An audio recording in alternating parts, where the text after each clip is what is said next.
Hello, আমি অর্পিতা। আমি আবারও আপনাদের সামনে একটি নতুন রেসিপি নিয়ে চলে এসেছি। নতুন কিনা জানি না, যাই হোক, এটি একটি হেলদি এবং টেস্টি একটা স্যুপ। আজকালকার দিনে আমরা ভীষণ হেলথ কনসিয়াস, তাই আজকাল দিনে আমরা সবসময় সব খাবারই চেষ্টা করি হেলদি হবে, আবার টেস্টিও হবে। তাই সেই রকমই একটা রেসিপি আমি নিয়ে এসেছি। আপনাদের সকলকে অর্পিতা রেসিপি ডায়েরিতে স্বাগত। এই স্যুপটা বানানোর জন্য আমার যেটা প্রথমে লাগবে সেটা হচ্ছে একটা প্রেশার কুকার, যাতে ইজি করে সিটি পড়ে। সেখানে আমি এখানে 250 গ্রাম মতন চিকেন নিয়েছি, উইথ বোনলেস সবই নিতে পারেন। সেটাকে ভালো করে ধুয়ে নিয়ে সেখানে দিয়ে দিতে হবে। এরপরে দিতে হবে একটু পেঁয়াজ কুচি, রসুন কুচি আর আদা কুচি। এগুলোকে সব আমি ওই জলের মধ্যেই দিয়ে দেবো, প্রেশার কুকারের মধ্যে। আর তাতে মেশাতে হবে আমাকে একটুখানি নুন, গোলমরিচ আর সয়া সস। এই যে দেখুন, পরপর আমি একটু একটু করে দিচ্ছি, বেশি পরিমাণে দেবেন না কিন্তু। নুনটাও এখানে 1 চামচ মতনই আমি দিয়েছি। পরবর্তীকে আমার লাগলে আমি আবার দেব। এবার আমি সবকটাকে প্রেশার কুকারে ঢাকনা আটকে সিটি দিতে বসিয়ে দেবো। আচ্ছা, একটা কথা বলে রাখি, আজকে আমার গলাটা কিন্তু ভীষণ খারাপ। বেশি আইসক্রিম কোল্ড ড্রিঙ্কস খেয়ে ফেলেছি তো, তাই গলাটা ধরে গেছে। দেখুন, আমার কিন্তু একটা সি করে সিটি মারা হয়ে গেছে। এবার আমি প্রেশার কুকারের ঢাকনাটা খুলে ফেলবো। দেখুন কীরকম সুন্দর দেখতে লাগছে কিনা। এরপরে আমি একটা রকম চুবড়ি নেবো আর একটা বাটি নেবো। আমি এখানে ঘর করে সব ঢেলে দেবো। দেখবেন আস্তে আস্তে ঢালবেন, গরম তো, এপাশ ওপাশ ছিটকে গেলে কিন্তু গায়ে আবার ফুসকা পড়ে যেতে পারে। সবটা ঢালা হয়ে গেলে আমি এবারে এই চুবড়িটাকে এরকমভাবে তুলে নেবো। নিয়ে যেখানে স্টক, চিকেন, পেঁয়াজ সব কিছু আলাদা হয়ে যাবে। এবার এটাকে আমি আলাদা রেখে দেবো একটু ঠান্ডা হওয়ার জন্য। চিকেনের স্টকটাকেও আমি সাইডে সরিয়ে রেখে দেবো।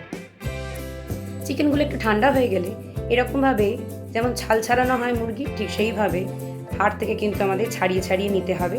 আর পেঁয়াজ আর রসুনগুলোকে ম্যাশ করে নেবেন, আদাগুলোকে একটুখানি তুলে ছেঁচে নেবেন, না হলেও ফেলে দিতেও পারে, কোনো অসুবিধা নেই। এবার দেখলেন কড়াই কি পরিমাণ তেল নিলাম।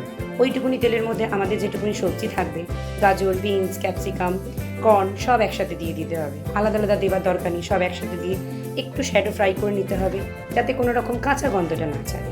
এরপর চিকেনের স্টকটা আমি দিয়ে দিলাম একটু শ্যাডো ফ্রাই হয়ে যাবার পর। তারপর আমার বাড়িতে যে পরিমাণে স্যুপের পরিমাণটা লাগবে সেই পরিমাণে আরেকটু আমি এখানে জল মিশিয়ে। এরপর দেবে একটু টমেটো সস। টমেটো সসটা একটু বেশি করেই দেবেন, একটু হালকা মিষ্টি হলে বা একটু কালার হলে দেখতে ভালো লাগে। আর একটু আমি এখানে দিলাম গোলমরিচ। গোলমরিচ আমি প্রথমে দিয়েছিলাম 1 চামচ, এখানেও দিলাম 1 চামচ। সেটাকে ভালো করে মিশিয়ে নিলাম, দিয়ে সেটাকে ভালো করে এখানে ফুটতে দিলাম। আর এখানে আমি দিলাম একটু কর্নফ্লাওয়ার। এরপর সেই যে মুরগিগুলোকে আমি ছাল ছাড়ানোর মতন করে ছাড়িয়ে রেখেছিলাম, সেদ্ধ হয়ে যাওয়ার পর হাড় থেকে আলাদা করে রেখেছিলাম, সেগুলোকেও এখানে দিয়ে দিলাম। দেওয়ার পর ভালো করে মিশিয়ে নিলাম। এরপর দিলাম একটু নুন, একটু চিনি। নুনের পরিমাণটা আগে একটু দিয়েছিলাম, এখন প্রয়োজন বুঝলাম আবার একটু দিলাম। আর আমি এখানে 2টো ডিম ফাটিয়ে রেখেছিলাম, সেই ডিমগুলোকে এরমভাবে দেবো আর খুন্তিটা এভাবে চালাতে থাকবো। আমি কিন্তু কুসুম সমেত দিয়ে দিয়েছি। কুসুমটাকে বাদ দেওয়া যায় বলুন? আপনারা চাইলে কুসুমটাকে বাদ দিয়ে শুধু সাদাটাও দিতে পারেন, কোনো অসুবিধা নেই। আবার কুসুম সমেত দিলে কোনো রকম আষ্টে গন্ধ ছাড়বে এমনও নয়। আস্তে আস্তে করে ডিমটা একটু করে ঢালবেন, খুন্তিটা চালাতে থাকবেন, দেখবেন তাহলেই ডিমগুলো কিরমভাবে ওপরে ভেসে আসবে আর এরকম সুন্দর লাগবে। তবে ডিমটা দেওয়ার পর কিন্তু বেশ খানিকক্ষণ আবার ফুটিয়ে নিতে হবে। সবার শেষে যেটা দেবো সেটা হচ্ছে ধনেপাতা। এটা না দিলে স্যুপের স্বাদই হবে না। ধনেপাতা দেওয়া হয়ে গেছে, দেখুন আমার স্যুপ কিন্তু রেডি।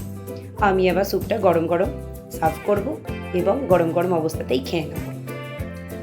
আপনাদের যদি আমার এই রেসিপি, আমার রান্না ভালো লেগে থাকে, আমার চ্যানেলটাকে লাইক করবেন, সাবস্ক্রাইব করবেন, কমেন্ট করে জানাবেন আপনারা এরকম আর কি দেখতে চান রান্না।